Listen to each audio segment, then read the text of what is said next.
ভালো যদি বাঁচতে হয় নবীকে বাসো, ভালো যদি বাঁচতে হয় নবীকে বাসো।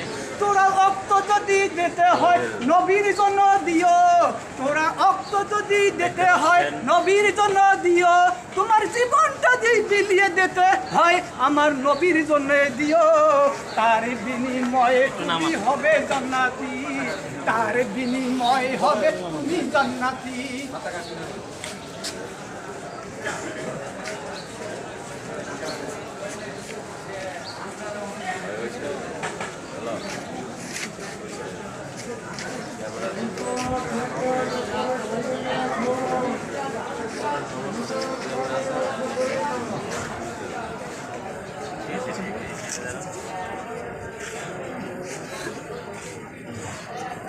আসসালামু আলাইকুম। ওয়ালাইকুম আসসালাম। কেমন আছেন? আলহামদুলিল্লাহ। এই পতাকা কি নিজে বানিয়েছেন? ইসলামের পতাকা উঠবে তার আগে আমাদেরকে আঘাত করতে হবে। আমিন। মাওলা কবুল করুন। ইমানি পরীক্ষা করার জন্য আমার আল্লাহ আমাদেরকে ইমানি পরীক্ষা করার জন্য আসবে। তাই বলে কি আমরা হেরে যাবো? No, we going to be spreading.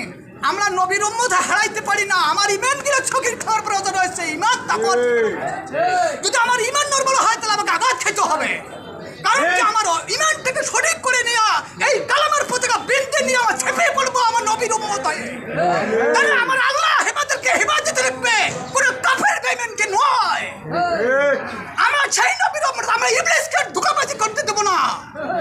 আমার নবীর জন্য আমরা রক্ত বিলিয়ে দেব, জীবনটা বিলিয়ে দেব, তার বিনিময়ে আমার নবী সুপারিশ করে জান্নাতে প্রবেশ করাবে।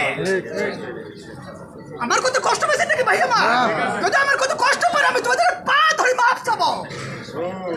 যে পতাকা বিক্রি করেন? না না না, আমি কোনো বিক্রি করি না। উদ্দেশ্য কি পতাকা বানানোর? আমার উদ্দেশ্য ইসলামের পতাকা বাংলার মাটিতে উঠবে। হাদিয়া দিবেন সবাই রে? আমি ইনশাআল্লাহ আমি সবার হাতে আল্লাহ পাক আমাকে তৌফিক, আমি ইশকা চালাই কাজ করব। মাশাআল্লাহ, আলহামদুলিল্লাহ। ভাইয়ের নাম কি? মোহাম্মদ হাফিজুর রহমান, ঠিকানা? লালমনিরহাট। লালমনিরহাট।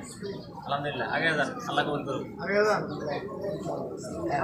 আসসালামু আলাইকুম। তোমার কষ্ট পেয়েছে নাকি ভাই আমার? আমার কত কষ্ট পাইয়েন না, আমি আবার গুনাহগার হয়ে যাব।